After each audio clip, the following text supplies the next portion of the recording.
بسم الله الرحمن الرحيم سبح اسم ربك الأعلى الذي خلق فسوى والذي قدر فهدى. அஸ்ஸலாமு அலைக்கும் வரஹ்மத்துல்லாஹி வபரகாத்துஹு. கண்ணியத்திற்குரிய எல்லாம் வல்ல அல்லாஹ் ஜல்ல ஷானஹு தஆலாவின் நல்லடியார்களே, அல்லாஹுடைய பேரருளால் ஹஜ் என்ற ஒரு கிரியையை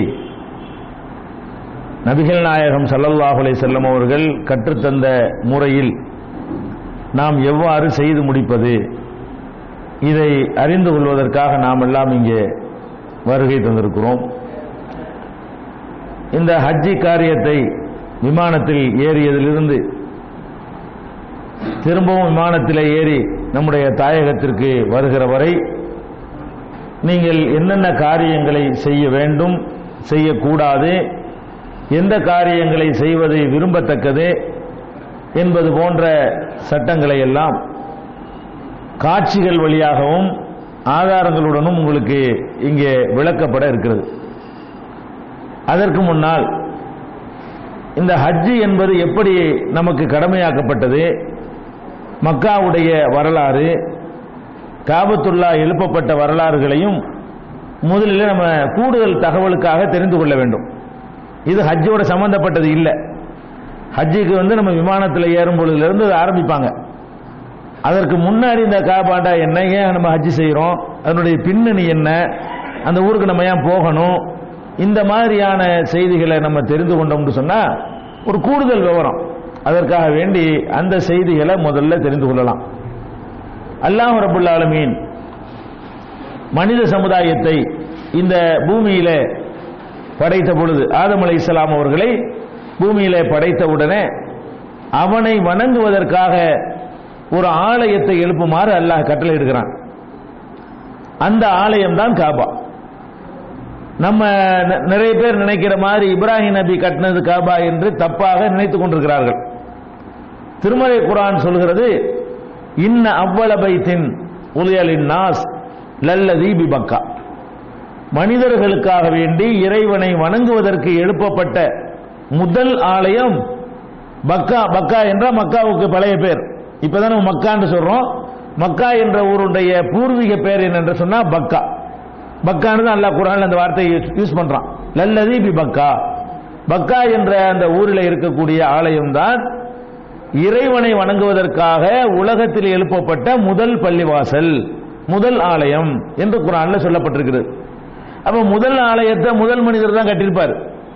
ஆதம் அலைஹிஸ்ஸலாம் காலத்திலிருந்து இப்ராஹிம் நபி காலம் வரைக்கும் எந்த ஒரு ஆலயமும் உலகத்தில் எழுப்பப்படாமல் இருந்தது அப்படிங்கிறது ஏற்கத்தக்கது இல்லை.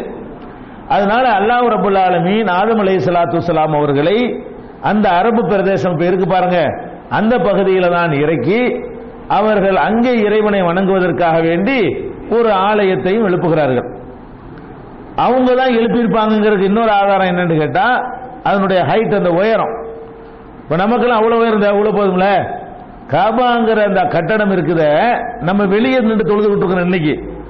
அன்னைக்கு உள்ளுக்கு தான் தொழுதாங்க. அன்றைக்கு உள்ள மக்கள் தொகையில் என்ன செய்வாங்க, அந்த கட்டடத்துக்கு உள்ள போய் என்ன செய்வாங்க, தொழுவாங்க. அவ உள்ளர போய் தொழுகிற அளவுக்கு அந்த அவ்வளவு உயரமா கட்டிருக்கிறாங்கன்னு சொன்னா, அந்த மாதிரியான உயரம் எல்லாம் லட்சம் லட்சம் ஆண்டுகளுக்கு முன்னாடி மனித குலத்துக்கு இருந்த உயரம். அந்த உயரமா மனிதர்கள் வாழ்ந்த காலத்துல அந்த காபா கட்டினதுனால அந்த உயரத்தை அப்படியே மெயின்டைன் பண்ணிட்டு வர்றாங்க. இப்ப அவ்வளவு உயரம் தேவை கிடையாது. அப்ப அவங்க கட்டிட்டாங்க அந்த காபா ஆலயத்தை. கட்டின பிறகு காலம் செல்ல செல்ல அந்த ஆலயம் சிதிலமடைந்து, அப்படி ஒரு ஆலயம் இருந்ததுக்கான அறிகுறியே இல்லாம காபத்துல்லாங்கிறது உலகத்துல இல்லாத அளவுக்கு, ஒரு அடையாளம் கூட இல்லாத அளவுக்கு அது நாசமாகிவிட்டது.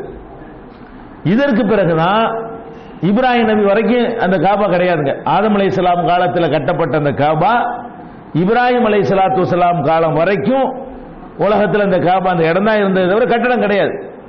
இப்ராஹிம் நபியுடைய காலத்தில் என்ன செய்யறாங்கன்னு கேட்டா, அல்லாஹ்வுடைய உத்தரவு பிரகாரம் அந்த இடத்துல ஒரு ஊர் உண்டாகணும்னு அல்லாஹ் விரும்புறான்.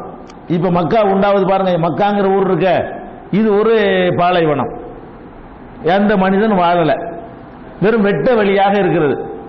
அப்ப அல்லாஹ் என்ன செய்யறான்னு கேட்டா, இப்ராஹிம் அலைஹிஸ்ஸலாத்துக்கு கட்டளையிடுறான், உன்னுடைய மகன் இஸ்மாயிலையும் அவருடைய தாயாரையும் கொண்டு போய் அந்த இடத்துல குடியமர்த்து அப்படிங்கிறான். அவங்க கொண்டு யாருமே இல்லாத இடம், மனிதர்கள் வாழாத ஒரு இடம். அதை குர்ஆன்ல இப்படி அல்லாஹ் சொல்லி காட்டுறான். ரப்பனா இன்னி அஸ்கன்து துர்ரியத்தி பிவாதின் கைரி தி ஸரஇன் இந்த பைத்திகல் முஹர்ரம். இறைவா, என்னுடைய குடும்பத்தினரை மனிதர்கள் வசிக்காத எந்த விதமான பயிர் பச்சைகளும் முளைக்காத இந்த பள்ளத்தாக்கில் வந்து நான் குடியமர்த்துகிறேன். அதுவும் எங்க குடியமர்த்துகிறேன்?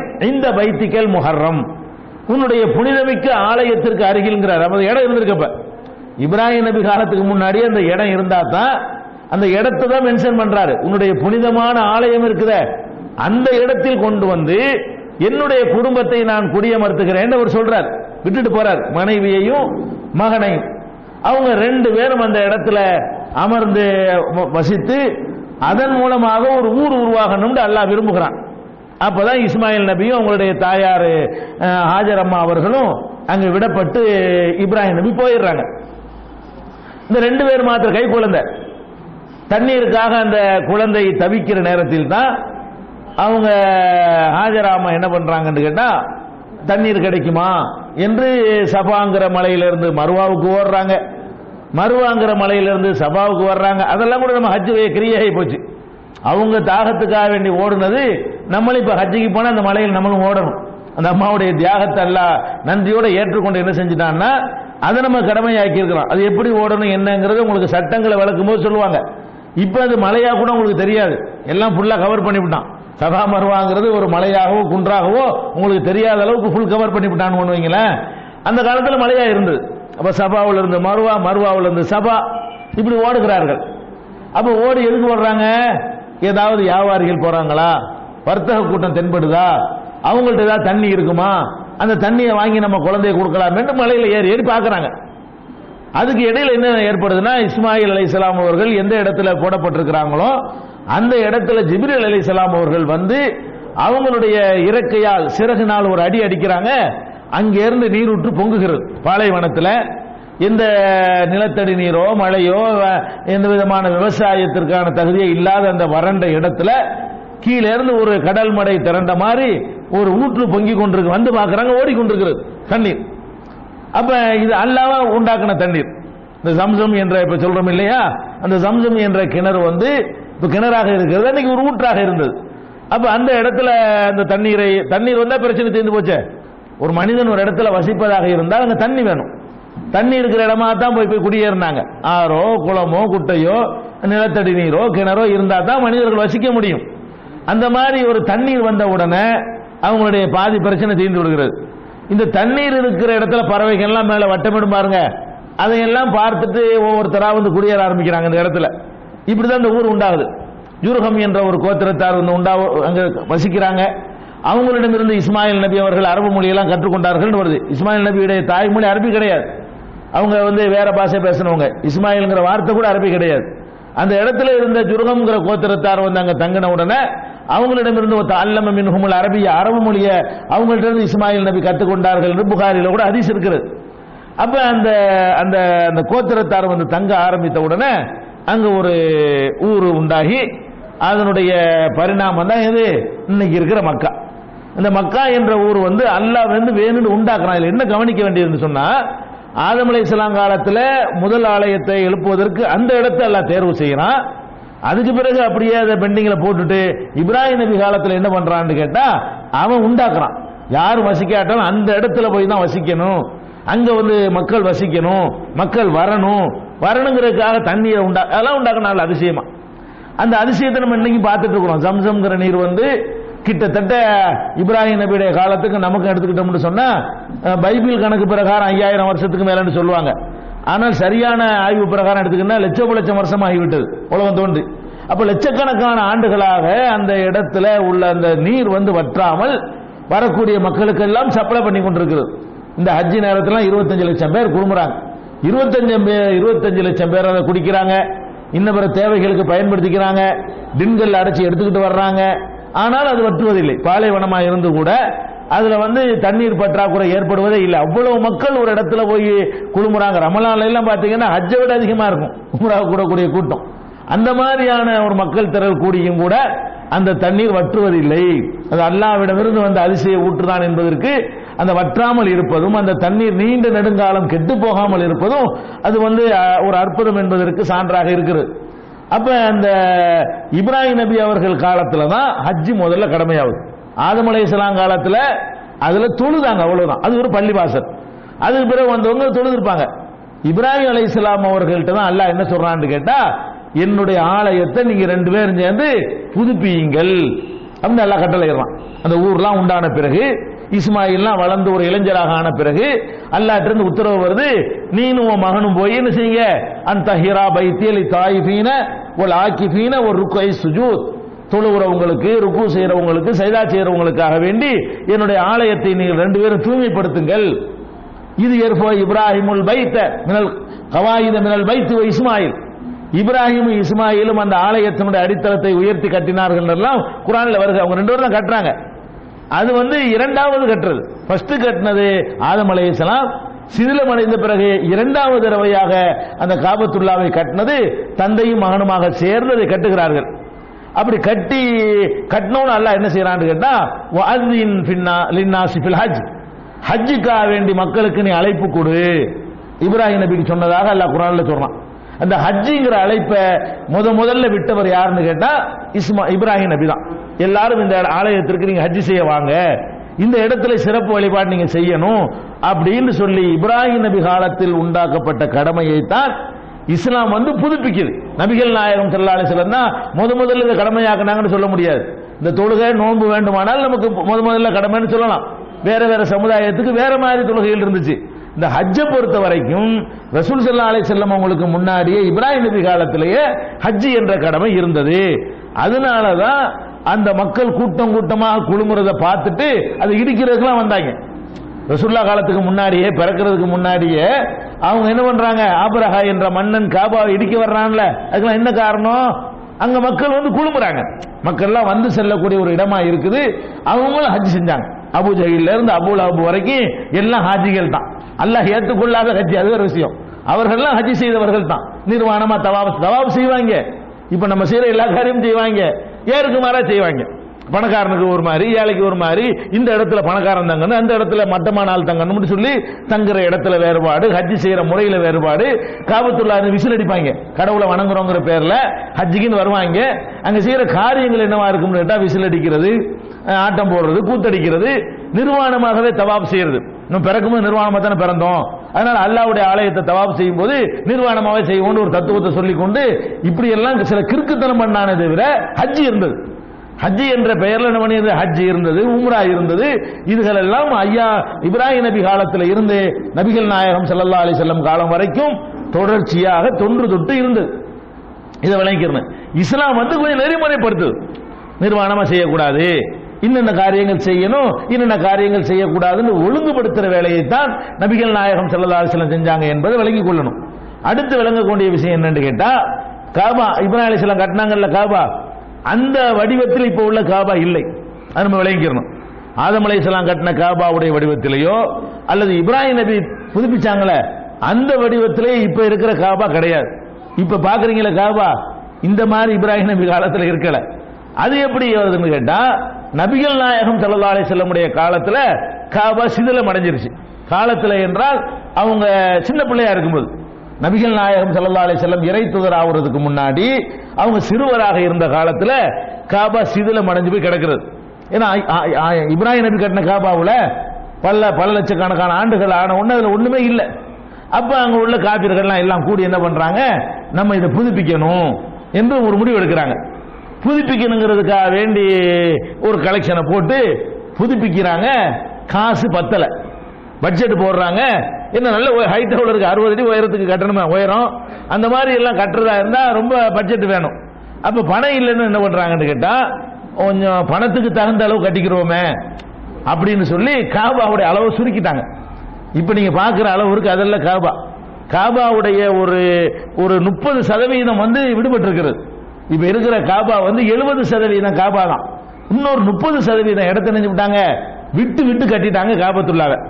அந்த காபாவை கட்டும் போது ரசூல் ஸல்லல்லாஹு அலைஹி வஸல்லம் அவங்களும் பங்கெடுத்தாங்க. கல் எடுத்து கொடுக்கிறது, சின்ன பிள்ளையா இருக்கிறதுனால கல் சுமக்கிறது அந்த மாதிரியான சித்தாள் வேலையெல்லாம் அவங்க பார்த்துருக்குறாங்க. அந்த காபா எப்படி இருந்துச்சுன்னா ஏறக்குறைய இந்த போடியத்தை நீங்க பார்த்துக்கலாம். இந்த போடியம் இருக்கு பாருங்களேன், இந்த போடியம் மாதிரியான வடிவத்தில் காபா இருந்துச்சு. போடியத்தின் வடிவம் என்ன? இந்த பாருங்க, 3 பக்கம் எப்படி இருக்கு? சதுரமா இருக்கா? ஒரு பக்கம் எப்படி இருக்கு? இது இப்படி இருக்கா வளைவா? இப்படிதான் காபா இருந்துச்சு. நம்ம இப்ப கூட ஃபுல்லா ஸ்கொயரா நீங்க பாக்குறீங்க, இப்படி பாக்குறீங்க, ஸ்கொயரா பாக்குறீங்க. காபத்துல்லாவை ஸ்கொயராக இல்ல. இப்ராஹிம் நபி கட்டின காபா எப்படி இருந்துச்சுன்னா 3 பக்கம் அப்படியே பானா இருக்குல்ல, தமிழ்ல பானா, தமிழ்ல பானா மாதிரி 3 பக்கம் அப்படி இருக்கும். மேப்பக்கம் எப்படி இருக்கும்னு கேட்டா அப்படி லாட மாதிரி வளைஞ்சிருக்கும். சீயை கவுத்து போட்ட மாதிரி, இங்கிலீஷ் சி இருக்குல்ல, அந்த யூவை கவுத்தி போட்ட மாதிரி என்ன இருக்கு, இப்படி இருக்கும் காபா. அதான் மெஹராப் நம்ம வைக்கிறோம்ல, இதுதான் காபாவுடைய கரெக்டான வடிவம். காசு பத்தலன்னு என்ன பண்ணிவிட்டாங்க, இவ்வளவு வரைக்கும் கட்டிவிட்டு சதுரமா கட்டிவிட்டு இது பின்னாடி பாத்துக்கிறோம்னு சொல்லி ஒரு அடையாளத்துக்காக என்ன பண்ணான்னு கேட்டா அதுவும் காபாவை சேர்ந்ததுதான் அப்படின்னு காட்டுறதுக்காக வேண்டி அப்படி சின்னதா அப்படி லாட மாதிரி கட்டிருப்பாங்க. காபாவுக்கு பக்கத்துல ஒரு வளைவு பார்த்திருக்கீங்களா? அந்த வளைவும் இந்த உயரத்துக்கு இருக்க வேண்டும். சரியான வடிவம் என்ன? அந்த வளைவும் இந்த உயரத்துக்கு இருக்க வேண்டும். அதான் காபா. அதையும் சேர்த்து சுத்தினாதான் தவாப் ஆகும். இந்த சதுரத்துக்கு உள்ள போனீங்கன்னு வைங்க, நீங்க தவாப் செய்யலன்னு ஆயிரும். காபாவை சுத்தல, காபாவுக்கு உள்ளக்க போனீங்கன்னு வந்துடும். இதுவும் சேர்ந்து காபாங்கும் போது இதுக்கு வெளியே வந்தா தானே சுத்துறீங்கன்னு வரும். இது உள்ளக்க நுழைஞ்சீங்கன்னா நீங்க சுத்தினதா வராது. அதனால தவாப் செய்யும்போது அந்த வளைவுக்கு அப்பாலாம் சுத்துவாங்க. சில பேர் விளங்காம உள்ளக்கையும் போயிருவாங்க. சில ஆளுக்கு என்ன செய்வாங்க, கூட்ட நெரிசல் இதுக்குள்ள நுழைஞ்சாங்கன்னு வைங்க, தவாப் செஞ்சாங்கன்னு வராது. ரொம்ப கேர்ஃபுல்லா என்ன செய்யணும், அந்த இடத்துல தவாப் சொல்லி தருவாங்க. படம் போட்டு காட்டி அதெல்லாம் காட்சிகள்ல நீங்க பாப்பீங்க. அப்ப ரசூல் ஸல்லல்லாஹு அலைஹி வஸல்லம் வந்து இஸ்லாமிய ஆட்சியெல்லாம் உண்டாகி நல்ல டெவலப் ஆன பிறகு அவங்க சொன்னாங்க, நான் பிடிச்சி பழையபடி கட்டலாம் நினைக்கிறேன். இப்ராஹிம் நபி எப்படி கட்டியிருந்தாங்களோ அந்த மாதிரி கட்டலாம் நினைக்கிறேன். ஆனா புதிதாக இப்ப இஸ்லாத்தை ஏற்றிருக்கிறாங்க இந்த மக்கள்லாம் ஒன்னும் புரிஞ்சுக்கிற மாட்டாங்க, அதனால நான் அதை விட்டுறேன் அப்படின்னு சொல்லி அதை அங்கீகரிச்சுக்கிட்டாங்க. அந்த காபியர்கள் எந்த வடிவத்தில் கட்டினாங்களோ அந்த வடிவத்தை அங்கீகரிச்சுக்கிட்டாங்க. அதனால காபா அதே மாதிரி இருக்கு. அதுக்கப்புறம் ஒருத்தர் நினைஞ்சாரு, இப்னு சுபைர் வந்து இல்ல ரசூலுல்லாஹ் விருப்பப்பட்டபடி நான் கட்ட போறேன். அப்படி ஒரு காலத்துல காபா இருந்துச்சு. எப்படி எந்த வடிவத்தில் இப்ராஹிம் நபி கட்டினாங்க அந்த மாதிரி இருந்துச்சு. அதுக்கு பிறகு வந்தவர் ஹஜ்ஜாஜ் என்ன செஞ்சாரு, அது நீங்க ரசூலுல்லாஹ் செய்யாத நீ என்ன செய்யணும் இடிச்சு விட்டு பழையபடி ஆக்கிவிட்டார். இந்த மாதிரியான இப்ப இருக்கு பாருங்க. இப்ப இருக்கிற வடிவம் வந்து அபூஜஹில் வகை காலத்துல கட்டினாங்களே அந்த வடிவத்தில் தான் இப்ப காபா இருக்கிறது. இப்ராஹிம் நபி கட்டினாங்க பாருங்க, அந்த வடிவத்தில் இல்ல. ஆனா அது நம்ம ஏன் ஏத்துக்கிறோம்னா அல்லாஹ்வுடைய ரசூல் ஏத்துக்கிட்டாங்க. அந்த வடிவத்தை ஏற்றுக்கொண்டு அதைத்தான் ரசூலுல்லாஹ் தவாப் செஞ்சாங்க. அது என்ன காரணத்துக்காக இருந்தாலும் மாற்றம் செய்யவில்லை, நம்மளும் மாற்றம் செய்யாம இருப்போம் ஆக்கியாச்சு.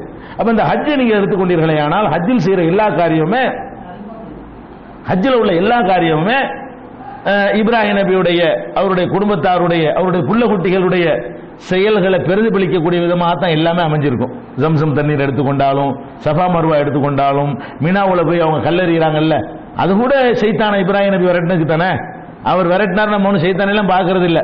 எல்லாமே அந்த மனிதருடைய தியாகத்தை அல்லாஹ் தன்னுடைய நண்பருங்கிறான்ல, அவருடைய தியாகத்தை மெச்சி அல்லாஹ் இந்த கடமையை நமக்கு ஆக்கியிருக்கிறான். இந்த ஹஜ்ஜுடைய பொறுத்த வரைக்கும் ரசூல் ஸல்லல்லாஹு அலைஹி வஸல்லம் சொல்றாங்க, யார் ஒருத்தர் ஹஜ்ஜி செய்து விட்டு தீய பேச்சுகள் பேசாம தப்பான காரியத்தில் ஈடுபடாம ஒழுங்காக திரும்பி வருகிறாரோ அவர் அன்று பிறந்த பாலகரை போல திரும்புகிறார். அதாவது மனிதனுடைய உரிமைகளுக்கு மன்னிப்பு கிடையாது. மனிதனுக்கு நீங்க அநியாயம் பண்ணா அதுக்கு வந்து நீங்க பிராயச்சித்தை நீங்க தேடிக்கிறணும். அல்லாஹ்வுக்கு செய்யற கடமைகள்ல ஏதாவது நீங்கள் குறை செஞ்சிருந்தீங்கன்னா, வணக்க வழிபாடுகள்ல மற்ற விஷயங்கள்ல அது மாதிரி நீங்க செஞ்சிருந்தீர்களே, ஆனால் அந்த பாவங்களுக்கெல்லாம் ஹஜ்ஜி வந்து அப்படியே கம்ப்ளீட் அழிச்சு எடுத்துரும். ஒருத்தன் இஸ்லாத்தை தழுவும் பொழுது எப்படி எல்லா பாவமும் வந்து வெளியேறுகிறதோ, ஹஜ்ஜி செஞ்சுட்டு வந்த உடனே இதுக்கு பிறகு செய்வான் பாருங்க, அதுதான் கணக்குல வருமே தவிர அதுக்கு முந்தி செஞ்ச எல்லாமே அழிஞ்சிரும் என்ற அளவுக்கு ரசூல் ஸல்லல்லாஹு அலைஹி வஸல்லம் அவர்கள் ஸலாஹித்து சொல்லி இருக்கிறாங்க. இன்னும் சொன்னாங்க ரசூல் ஸல்லல்லாஹு அலைஹி வஸல்லம், ஹுது அன்னி மனாசிக்கக்கும், நீங்கள் ஹஜ்ஜி செய்யறதா இருந்தா என்னை பார்த்து தான் நீங்க செய்யணும், உங்க இஷ்டம் செய்யக்கூடாதுன்னாங்க. ஹஜ்ஜிக்கு ரசூல் ஸல்லல்லாஹு அலைஹி வஸல்லம் அவங்க ஹஜ்ஜிக்கு மக்கள் அழைச்சு கொண்டு போகும் பொழுது, ஹுது அன்னி மனாசிக்கக்கும், உங்களுடைய ஹஜ்ஜி கிரியைகளை என்னிடமிருந்து நீங்கள் கற்றுக்கொள்ளுங்கள், என்னிடமிருந்து பார்த்து நீங்கள் எடுத்துக்கொள்ளுங்கள் என்று ரசூலுல்லாஹ் கட்டளையிட்டு இருக்கிற காரணத்தினால் இந்த ஹஜ்ஜில வந்து அல்லாஹ்வுடைய ரசூல் என்னவெல்லாம் செஞ்சாங்களோ அதுல ஒரு இம்மி அளவும் மாறாமல் நம்ம என்ன செய்யணும், அதை செய்யணும். அங்க உள்ள சில முறைகள் நம்ம நடவடிக்கைக்கு மாத்தமா இருக்கு, நம்மள ஆச்சரியப்படுற மாதிரி இருக்கு. ஏன்னா தலையை திறந்து போட்டு போவாங்க, மூடிக்கிட்டு இருப்பாங்க இங்க எல்லாரும், அது ஆச்சரியமா இருக்கும். ஆணும் பெண்ணு ஒன்னா தாங்க கலந்து சுத்துவாங்க, அது நமக்கு ஆச்சரியமா இருக்கும். அதுக்கு விதிவிலக்கு அதுல பேசவே முடியாது. வணங்குதா அல்லாஹ்வுடைய ரசூல் அதுல நிறைய விஷயங்கள்ல நமக்கு அங்க மாற்றம் செஞ்சிருக்கிறாங்க. அதனால ஹஜ்ஜில நம்ம அறிவையோ லாஜிக்கோ பேசாமல் அல்லாஹ்வுடைய ரசூல் என்னவெல்லாம் செய்தார்களோ அதையெல்லாம் செய்யணும். அதை விளக்குறதுக்காக தான் இந்த நிகழ்ச்சி ஏற்பாடு செய்திருக்கிறது.